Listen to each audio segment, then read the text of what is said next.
Nek kula wonten maring adawuh Sedewa kula wonten maring adawuh kaya anake Pandhu. Pandhu kuwi Nalendra singa singaning ratu ning jagat. Kuwi ming Yayi Prabu Pandhu Dewayana. Aku ora kepengin gajah kok anak-anak tikus. Inggih. Mringkus kaya wong wadon pepinjungan. Ora pantes ketokno yen to kuwi anake Nalendra Gong Binathara. Saranipun ngados pundi? Saranipun kados pundi wa? Aturmu ora kaya ngono kuwi. Aturmu kuwi aja njaluk mati. Nek pancen satriya tenan, pengaturmu marang wakmu ora kaya ngono kuwi. Lah lajeng kula kedah kados pundi? Dirokno. Dirokno ucape saya. Inggih. Wa. Wa. Kula nyuwun. Kula nyuwun. Benjang menika. Benjang menika. Oh Prabu saya pejah wonten ing babaratan. Kula mboten saged matur wa. Nek kula benjang-enjang menika, oh Prabu saya kedah pejah wonten ing babaratan. Iya. Kula mboten saged matur. Sedewa. Wong loro bareng matura. Ndang. Inggih. Benjang-enjang menika kula nyuwun Kanjeng Wamandaraka seda wonten ing peperangan. Benjang-enjang menika Prabu Mandaraka gugur wonten ing pabaratan. Lah, kuwi sing satenane sing tak karepake. Makin. Oh, Dari cerita wayang berikut terdapat makna tersembunyi sebagai pembelajaran kehidupan. Kita hayati bersama.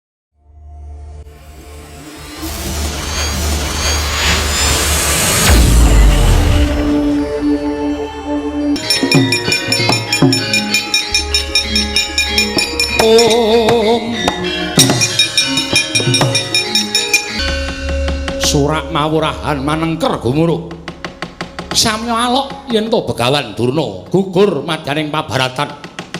Sinabet curiga jangganing dening Sang Trusna Jumena tugel tel mestaka dienggo bal-balan. Dipun soraki sangganing para wadyabala sak Tegal Kurukasetra nglumpruk tanpa daya Sang Duryudana. Bapa Durna. Oh. Bapa Durna. Oh, Prabu.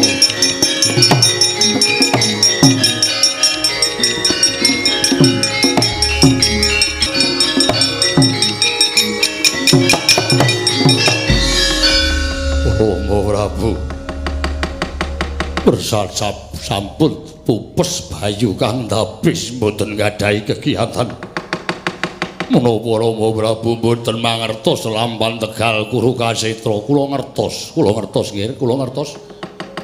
Ing majeng wonten ing pabaratan Senopati Ngastina Begawan Durna sakmangke sampun kapuwing Rana Madyalaga gugur wonten ing madyaning pabaratan. Kula sampun matur wangsul wangsul pitungane wong perang menika namung menang menapa kalah. Dipun getunana boten badhe gesang malih Begawan Durna sampun titi wanci pinesti telas tulising pandhita ing Sukalima. Kula sampun boten nggadhahi kegiatan. Kula sampun boten nggadhahi kegiatan Rama. Kula sampun boten nggadhahi kegiatan. Tasih nggih.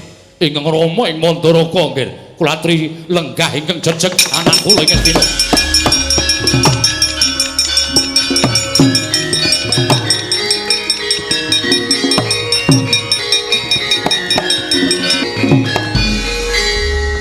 Menapa dipun ngendikan Rama Prabu menika menapa kepara saestu lair batos kula menika wong tuwa.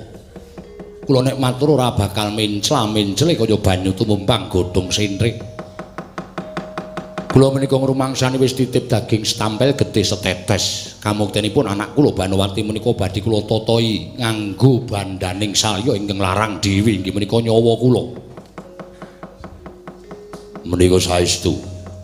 Prepatukan Prabu Mbata pitados Samangke kula aturi nengga wonten ing madyaning Tegal Kuru Kasitra namung keparenga kula nyuwun wekdal sawetawis. Rama Prabu badhe menapa? Kula nyuwun wektu sedina mawon kula tak bali teng Mandaraka. Kula tak pamit Kalistyawati nggih Pujawati. Rama Prabu samenika sampun surup surya benjang-enjang kula kudu kepengin Rama Prabu sampun ketingal nitih rata Kasinopaten.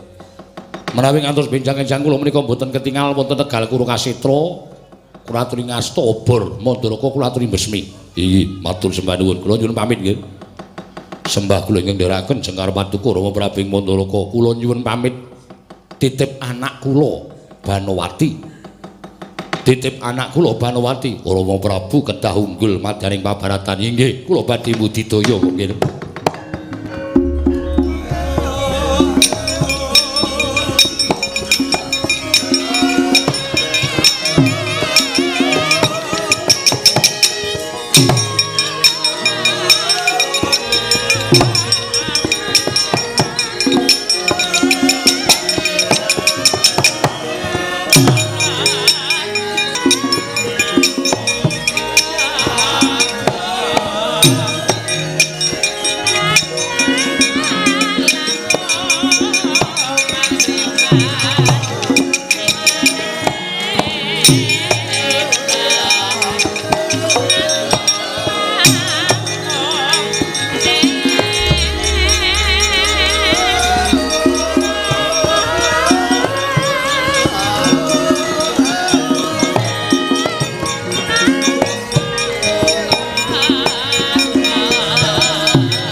Sumobang pangaruhna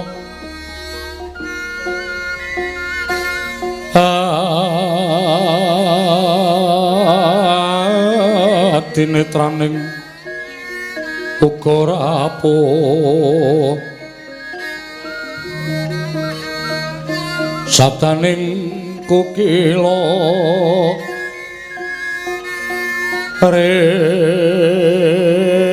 kanikara saketer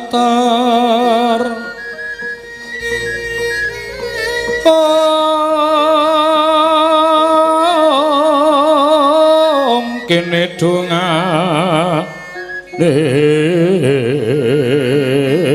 engkung lir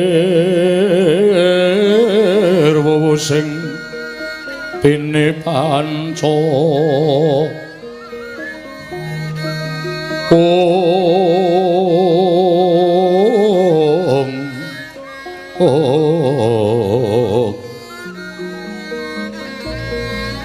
Bebetoke ngayam wana mrak manguhing pagakan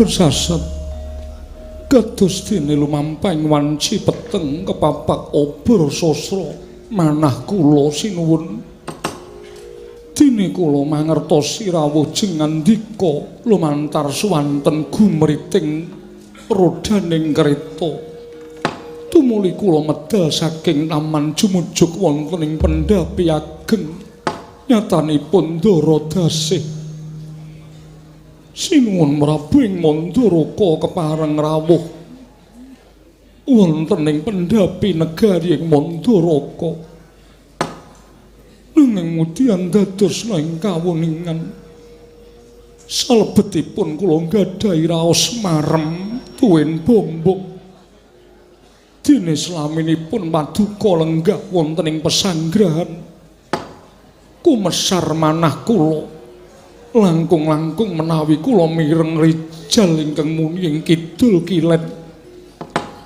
ujaring para sepuh menika sasmita ingkang boten sae namung kemawon mugi-mugi sedaya menika kala wau boten mujudaken satunggiling perlambang langkung-langkung kundur paduka menika ugi boten mujudaken satunggiling perlambang tumrapipun Setyawati nggih pun Pujawati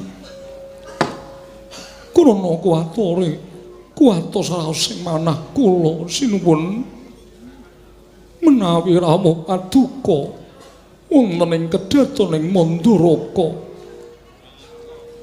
namung tetela badhe pamit kali ingkang rayipun Setyawati jagat dewa Bathara jagat pangestu mur Setyawati kula wonten paring adhawuh aja kaduk ati kajroning menampa yen sira garwaku wong ayu percaya syukur nanging ewadene tambuh kelawan apa ingkang ucapake kuwi kabeh ana lambe atining Siadi nggonipun Kakang kundur marang negaring Mandaraka iki ora ana ingkang dadi sabab sarta jalarane lan ora ana ingkang keduga nyurung nata ing Mandaraka daya-daya tilik marang kedaturing Mandaraka kejaba mung rasa kangenku nadan satemene umure salya wis ora bocah meneh wis ora enom meneh upama aku ngaturake rasa kangen mesti wae akeh sing padha geguyu lan padha kelisikan dene sak yuswaku kok isih ngucap rasa kangen monggo tumrap Prabu Salya ing Mandaraka wong duweni rasa tresna kuwi wong sing durung ditunggalake tegese durung hanjatu krama marang sawijining kenya nanging wis padha nyambung kelawan tresna asih kuwi akeh-akehe tembunge mamet prana tembunge memalat sih yen wis manjing mapan ana ing Bale Wisma padha-padha nglakoni bebrayan kuwi tembunge tresna asih wis suda luwih-luwih wong sing bebrayan wis cukup umur kaya pun Kakang lan Siadi kuwi mongko wis keladuk yuswa kuwi anane mung sarwa njaga siji lan sijine sabab wis ora ana tembung garwa sing ana mung kanca urip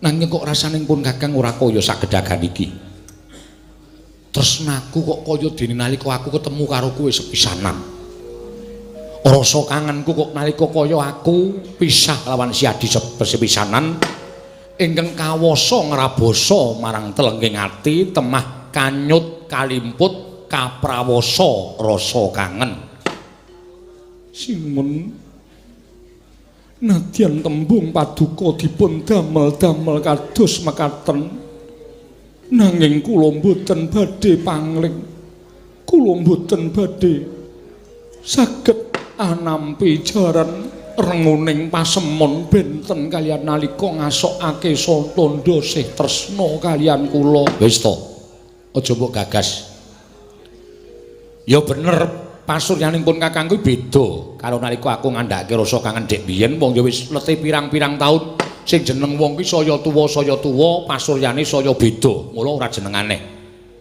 Jawati wonten paring adhawuh sira Siadi isih kelingan duk nalika Siadi gaweke kelawan pun Kakang wujuding ya kuwi rujak Siadi nalika semono gawekake pun Kakang wujude rujak didahar bebarengan tekan sepene aku ora iso lali kaya ngopo to rasane nalika semono katon lento enak banget ora ana ngengkuli marang olaning Siadi Setyawati mula gandeng pun Kakang ingkang gumono musik ana ing penggaliku tanun li kejaba monggo kepengin dahar wujuding rujak aku njaluk mara gage saiki aku gawekno rujak kaya ingkang nalika biyen sira tau gawekake pun Kakang ning aku weling karo kowe aku njaluk sing mbok gawe mau saka woh pelem ning pelem tali jiwa. Pelem tali jiwa. Yen ora ana pelem tali jiwa, luwung ora sida gawe rujak. Aku suguhana apa sing ana ing negara Mandalaka. Nanging yen ana tukuling pelem tali jiwa, tak suwun siadi kersa ngolah wujuding pelem mau dadi pekarmaning pun Kakang kaya sing tak kandhake marang Sira Yayi. Sira Yayi Pujawati. Panotyaya tama ngambar arum.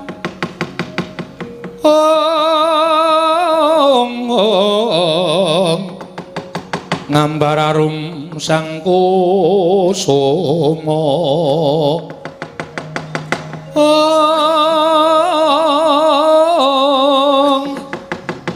Sang kusuma, sang kusuma. Gembrang-gembrang yen ngandika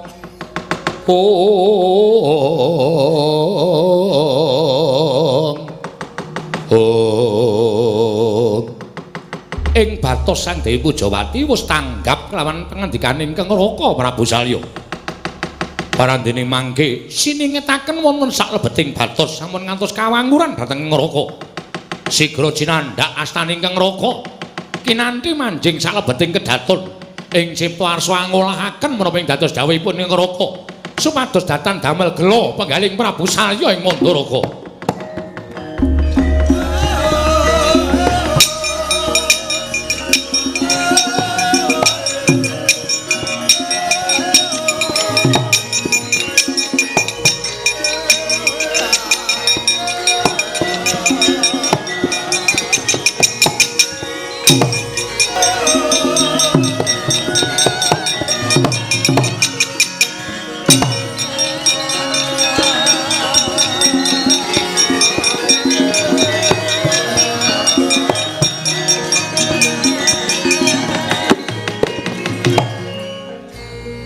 Risaksana sigra ngladekaken menapa ing dados dawuhipun Sanata ing Mandaraka kekalihira sigra dahar sesarengan kaya nalika tasih muda tumaruna sakedhap Sang Prabu Salwahan jawil jangguting Sang Dewi Setyawati. Parandene Sang Dewi Setyawati amung mesem kewala parandene kembang-kembang punang waspa. Sawise tuwuk nggih nyodhahar kang seger nggih nyanginum. Nalika sumono kekalih sigra manjing pagulingan. Sigra manjing pagulingan. Sang Dewi Setyawati sare sareng kaliyan ingkang garwa Prabu Salya ing Mandaraka. Mestakaning Sang Pujawati tinumpangake ana ing dada, tinumpangake ana ing dada. Astaning Prabu Salya ngusap-usap pelarapanipun Sang Dewi Setyawati. Nalika semanten raos cubriya ingkang sanget kelawan Kang Raka.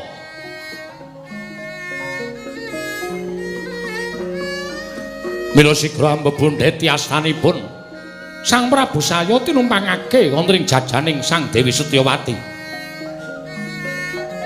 Krana kaisih-isih palarapan nalika semanten keparenging Jawata tilem kepati Sang Dewi Setyawati. Barandening mangke Sang Prabu Salya amung kendelan kewala datan mubah datan musik parandene datan tilem Sang Prabu Salya.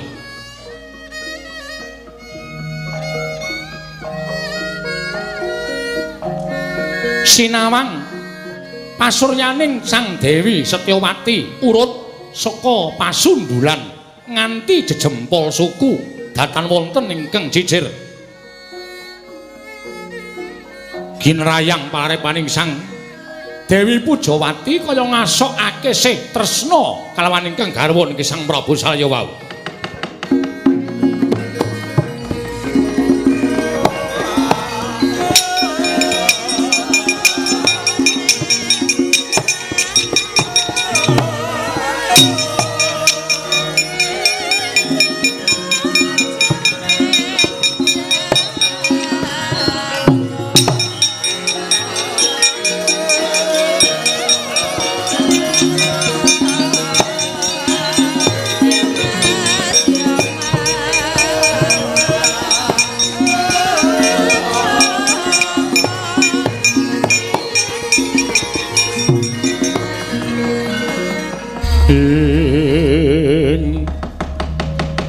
Nalendra mbek marwa sing sang mangyat kurda katekaping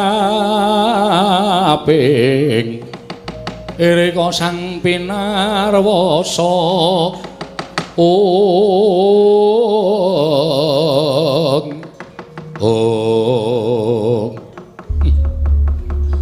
piye nggonku ngolah ukara aja nganti kowe ngerti Setyawati apuranen pun Kakang nganti aku ora waloka karo kowe nganti aku ora iso jujur karo bojoku sing tak tresnani kowe ora ngerti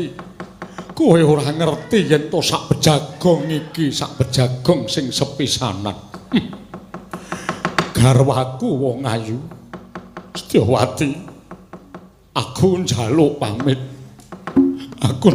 pamit Setyawati oh ya mas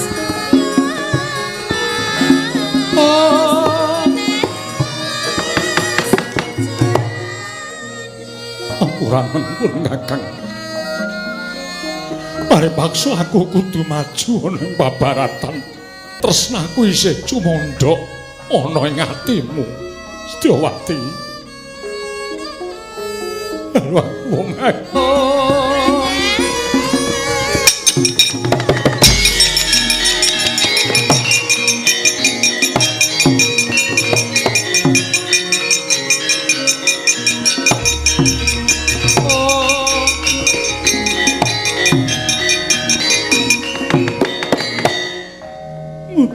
mboten babar pisan mboten gesek kalian mlempeng dados panggerbaning manah kula sinuwun panjenengan majeng wonten ing pabaratan sarah munggo ing lautan wastra lungset ing sampiran menawi Setyawati kedah gesang piyambak wonten ing alam padang panjenengan mboten badhe kecalan kula suwita wonten ing Madyapada prapteng delahan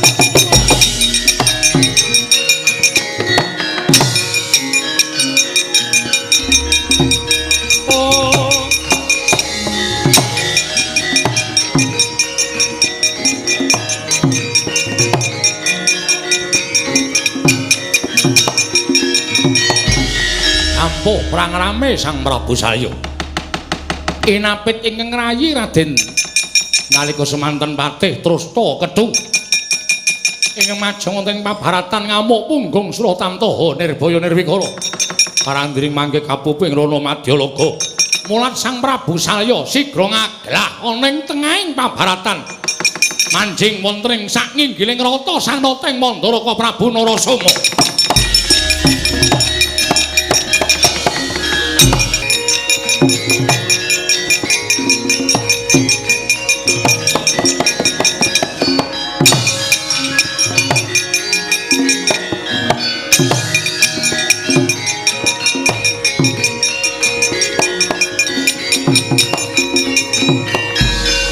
ayo aja mbok kendhoni nggone padha dandan nanging malah kepara kenceng ngono apa mbok anggap Senopati Ngastina wis ludes iki nalindring Mandaraka Prabu Salya anak-anakku Pandhawa sapa sing kira-kira wani mungsuh nalindring Mandaraka apa kira-kira kowe padha bisa ngungkuli kadigdane Ngaji Tandra Birawa panguwasaning nata ing Mandaraka para Pandhawa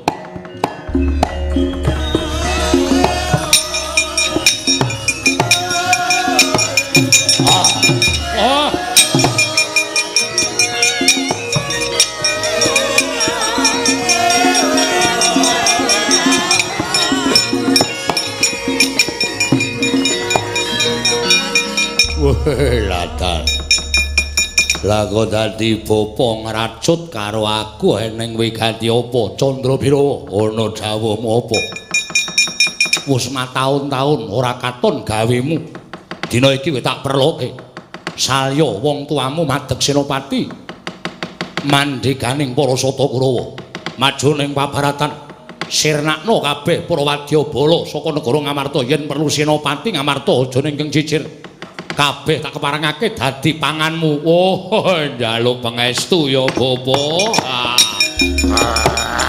Oh.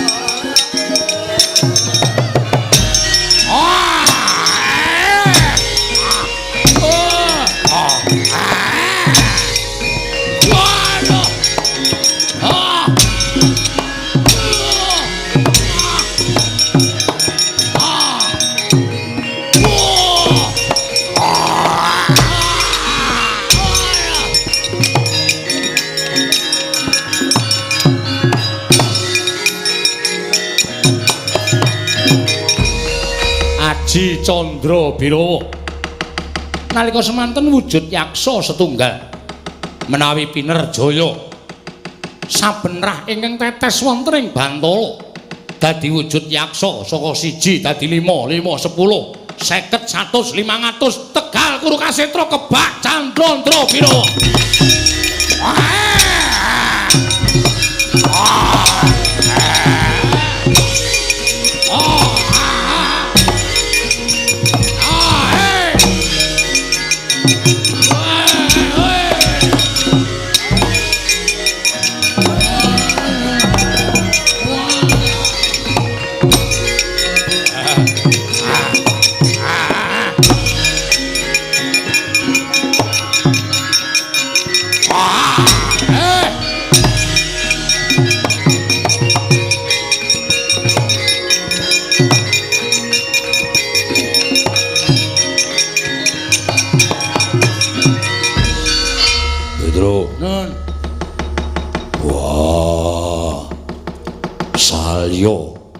Senopati Ngastina salya wong tuaku Ratu Mandaraga nggih kula nggih weruh nitih kreta.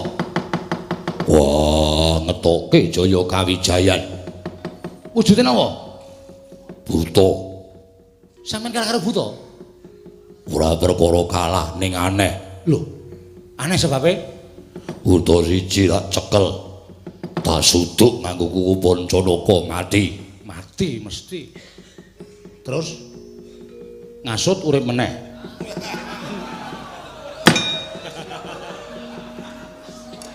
Karep kula niku lho, sir kula niku ora serius terus. Kula metu niku dienggo mecah suasana. Wong serius terus niku ya kesel nonton. Rewet. Buta tak suduk nganggo kuku Pancanaka. Terus buta mati. Terus wah, ora kanthi kanyono-nyono. Saben getih tetes ning bumi dadi buta meneh. Yen tetese akeh, mesti dadi buta pirang-pirang. Sawangen Tegal Kurukasetra kebak buta. Bojone do nendi? Buta kabeh. Wah. Kowe ngapa, Gong? Sembrone ora seneng aku. Gojek entuk apa to? Gayane. Engko mesti yo ngisro kok gayane anggere entuk nggon kok mesti kakangne diajar ora. Petro kudu piye? Kula tak matur sinuwun Ndarawati.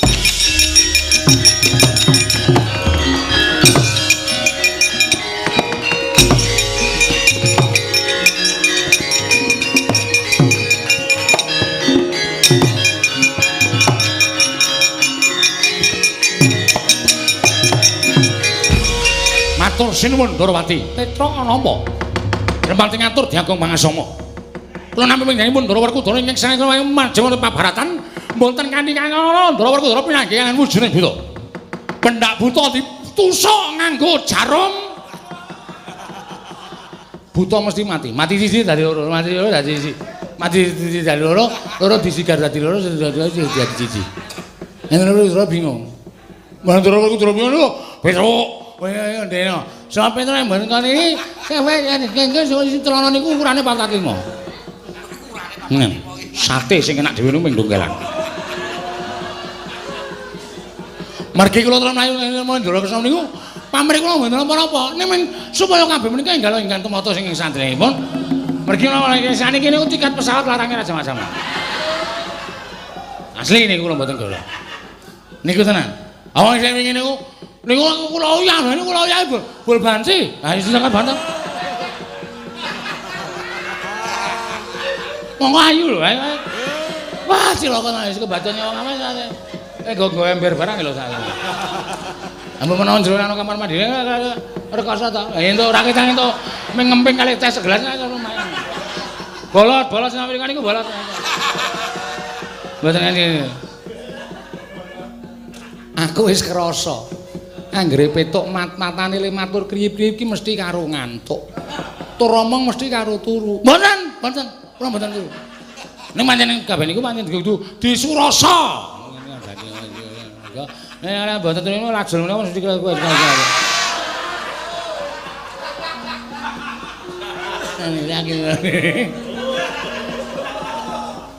Setan tenan.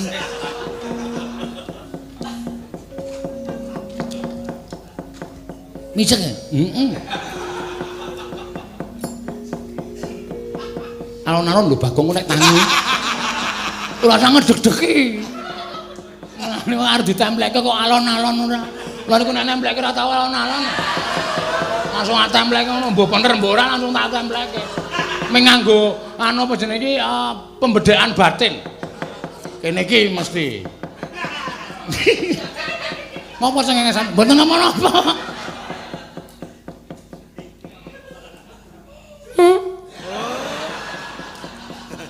Edian. Lho sampean kok mriki? Lho, tekan nggon aku ya ambune.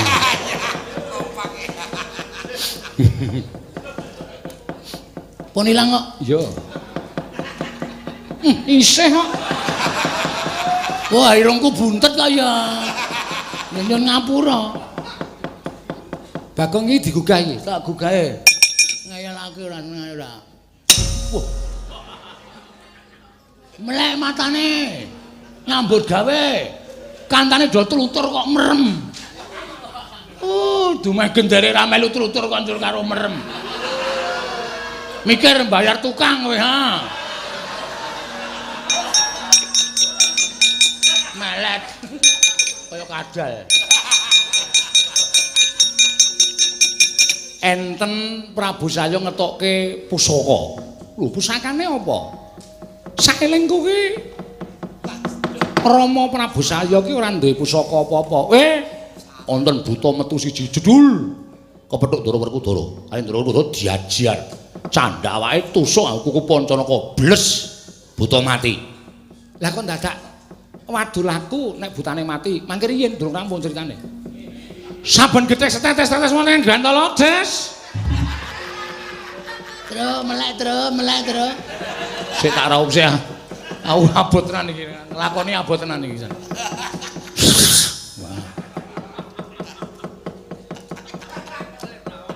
Piye mau saben buta di suduk nganggo Pancanaka piye? Ditusuk. Suduk karo tusuk padha wae. Bles. Wah. Mak bles enggak. Lagi separuh Ali Ndara Werkudara dinotke sisan. Butane terus mak pecicil. Mati. Glecak saben getes tetes tiba teng Bantala niku judul buta.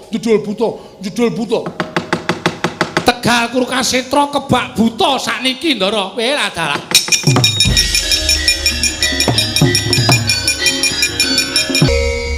Aku sengit aku nagah nek dikongkon matur Ndara Kresna. Lho ngopo? Kene iki le matur tenanan lho.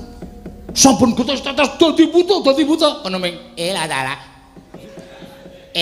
Dlanang. Mbok ngendika, ayo engko sikek alon-alon.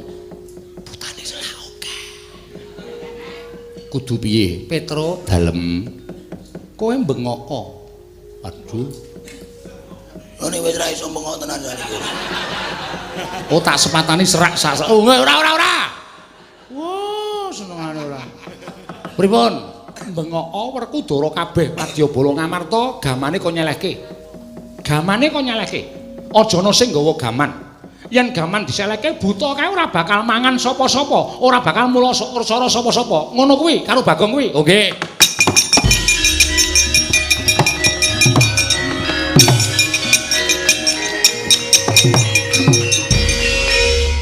Hei, Den. Dara werku Dara. Kukune dikethoki. Nah, rene we disenokno we. Pusaka kok nyeleke. Gusti, aku tak takon karo kowe, pusakane Ndara Werkudara ki apa? Kuku Pancanaka. Ane ora dikethoki. Nek isih nyungat ngono. Oh, butane isih bahaya. Buta ki nek weruh nyungat ngono ki terus terus raup. Diseleke gamane. Mboten sah ditanduki Candra Birawa. Mboten sah ditanduki. Nek nggih ditanduki nek isih ngelih. Kaya wong apa wae. Mboten sah ditanduki. Aja ditanduki men do bingung Candra Birawa.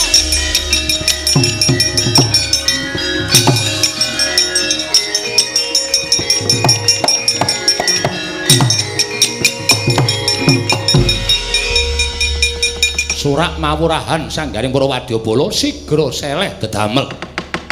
Nalika semanten bingung liwung sangganing para yaksa Candra Birawa. Mula datan wonten ingkang ngasta wujuding gegaman. Nalika semanten wanci serap surya Sang Prabu Salya mirih saking Kurusatriya manjing pesanggrahan mulat nata Ndarawati.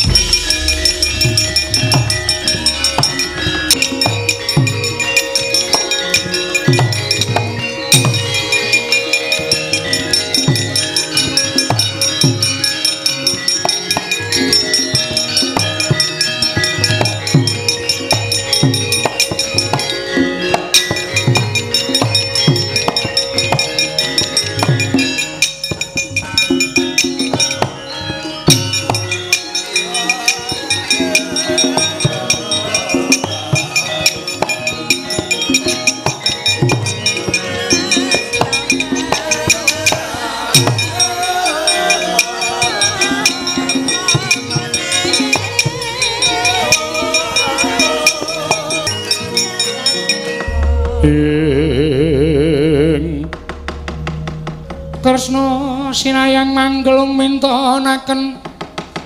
mintonaken Dewi Ramanira kang kumitirane ngasta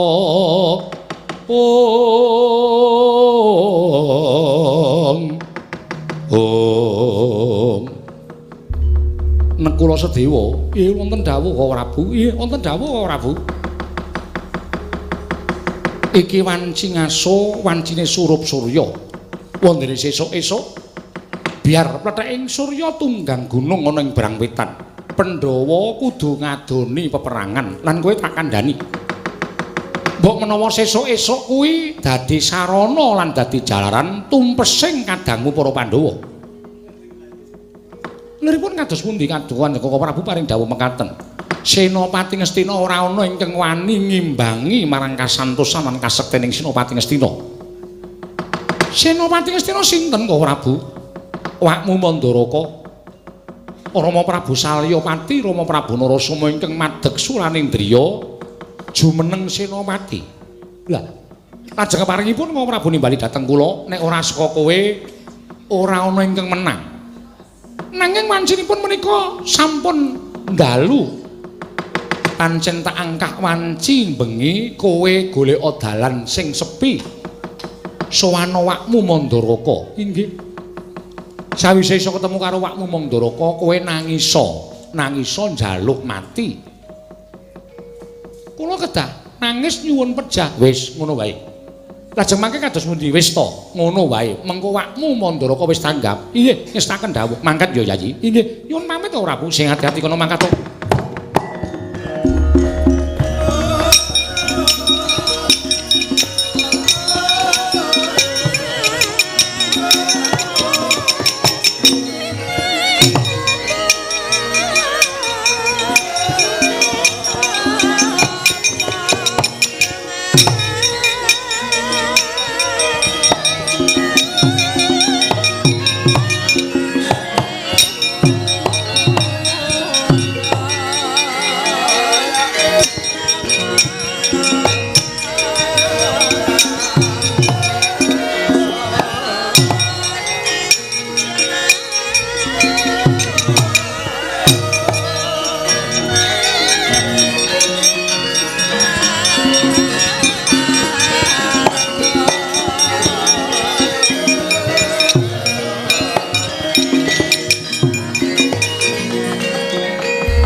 Meger datan mubah najan nalindring Manduraka Prabu wanci saya dalu dilah ingkang kinarya pepadang madyaning pesanggrahan sampun mbaka setunggal kasirep dening lampahing maruta satemah pejah dadya peteng sintru amung kantun setunggal kalih dilah ingkang taksih kencar-kencar mila datan Pramana Sang Prabu Salya nggih mas pausaken sak kiwa tengenipun sawanipun Sang Nekula Sedewa grayah dumugi sak ngajenging Prabu Salya kagiat kadrekasan nata ing Manduraka Prabu Salya wau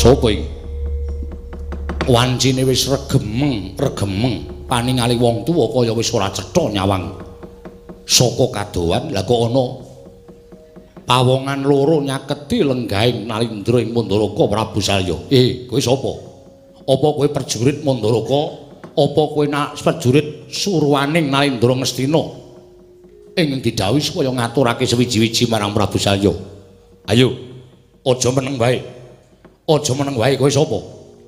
Nggih. Wa. Kula ingkang sowan wa. Lho.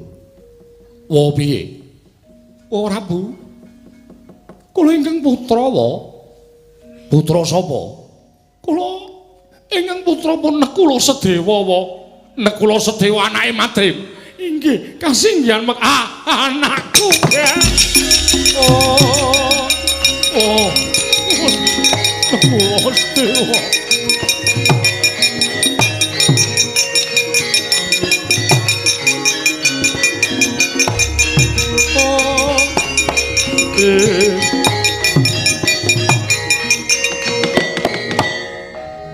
Anakku,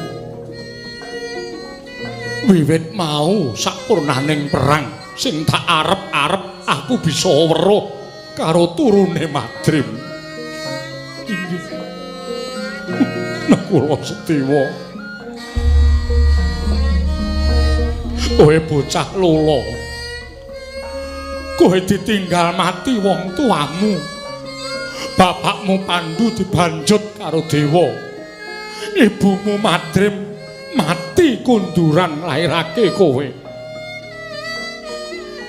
Nganti gedene semene aku urung iso sak pejagong karo kowe. Digula wentah karo Kunti nadyan kae ibu kuwalon nanging karo kowe persasat kaya gula wentah anake dhewe. Kunti, aku ngaturke panuwun. Kunti, wis gula wentah karo anakku Nekula Sedewa. Inggih, po. Eneng apa? Eneng apa? Iya. Kami kepareng kula badhe munjuk atur. Ya, satata. Aja kanthi sangga rungki matura karo aku. Inggih, ngestaken dawuh Paduka wa Prabu.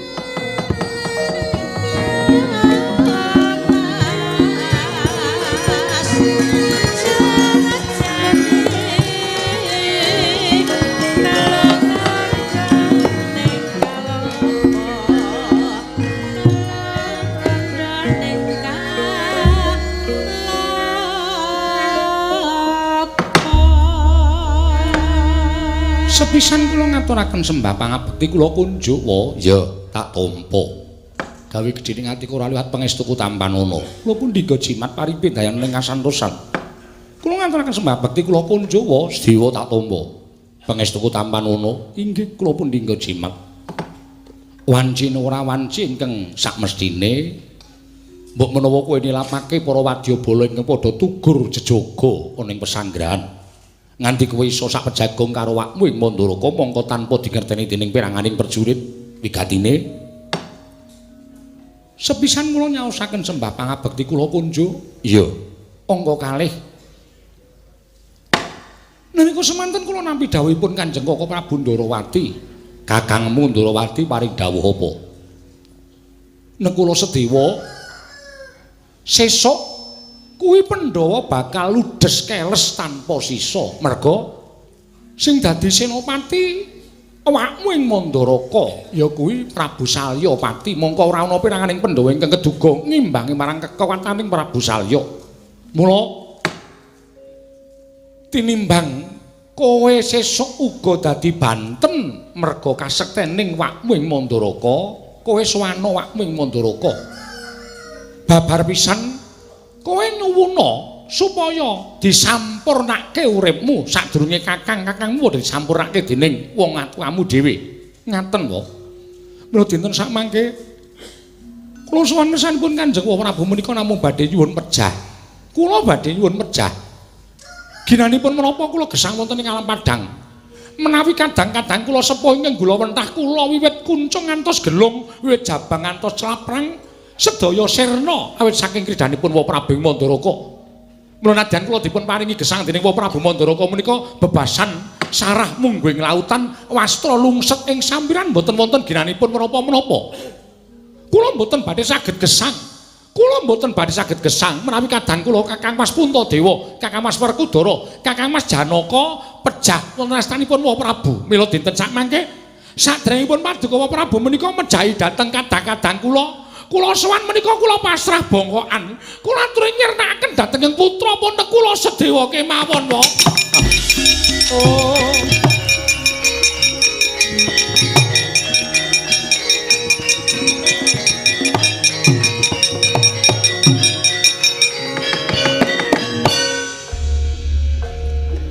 Sing kandha kaya ngono kuwi sapa? Kanjeng Koko Prabu Ndarawati. Sing kandha sesuk aku bakal menang ana ing peperangan sapa? Koko Prabu Kresna. Sing ngendikake nek kakangmu Werkudara Janaka Puntadewa bakal mati sapa? Iya. Koko Prabu Sri Bathara Kresna. Kuwi ora bakal kelakon. Kuwi ora bakal kelakon. Nek kula ning sesuk pleteking surya sing bakal mati kuwi wakmu ing Mandaraka. Uripe anake Madri parep tak tomboki nganggo bandhaku sing larang dhewe ya kuwi nyawane Nalindra ing Mandaraka.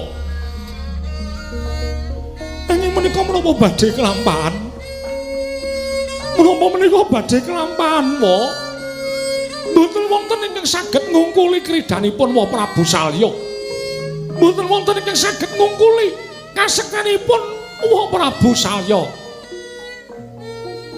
Nek kula wonten maring dawuh Sedewa, kula wonten maring dawuh kowe anake Pandhu. Pandhu kuwi Nalindra, singaning ratu ning jagat. Kuwi ming Yayi Prabu Pandhu Dewayana. Aku ora kepengin gajah kok anak-anak tikus. Inggih. Mringkus kaya wong wadon pepinjungan. Ora pantes ketokno yen to kuwi anake Nalindra Gong Binathara. Sananipun kados pundi? Sananipun kados pundi, Wa? Aturmu ora kaya ngono kuwi. Aturmu kuwi aja njaluk mati. Nek pancen satriya tenan, pengaturmu marang wakmu ora kaya ngono kuwi. Lah lajeng kula kedah kados pundi? Dirokno. Dirokno ucape Salya. Inggih. Wa, Wa, kula nyuwun. kula nyuwun benjang menika Wa Prabu Salya pejah wonten ing babaratan. Kula mboten saged matur, Wa. Nek kula Benjang-enjang menika Wa Prabu Salya kedah pejah wonten ing babaratan. Iya. Kula mboten saged matur. Sedewa, wong loro bareng matura. Ndang. Inggih. Benjang-enjang menika kula nyuwun Kanjeng Wa Mandaraka seda wonten ing peperangan. Benjang-enjang menika Wa Prabu Mandaraka gugur wonten ing Mahabharatan. Lah, kuwi sing sakenane sing tak karepake. Makin. Oh, nggih. Anakku. Wong tuwa nek ngucap ora bakal mencla-mencle kaya banyu tumumpang godhong sithik. Bali.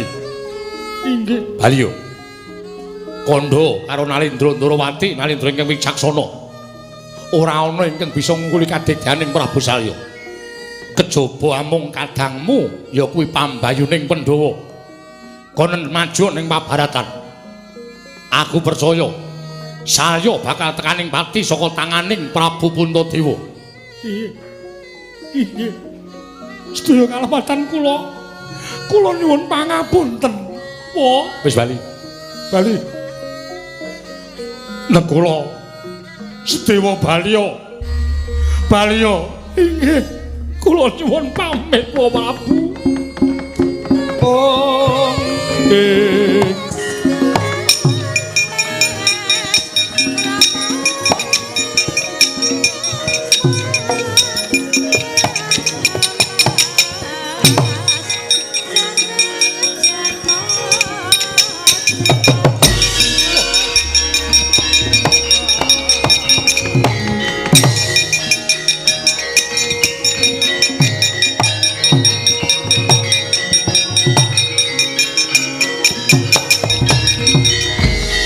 Wanci plethek Sang Hyang Surya. Sampuh aluk pitutama Bendalawati sanggaring Purwadya Bala Tegal Kuru Kasetra. Nalika semanten katingal pating jlerit pating brengok wanda ingkang blasah kaya babatan macing. Sarah ladu ganggeng rambut krikil untu madyaning Tegal Kuru Kasetra. Nadyan nirining bengawan ganggo malerah awit kecipratan gedhe ngewoning menungsa ingkang sami pecah madyaning Tegal Kuru Kasetra.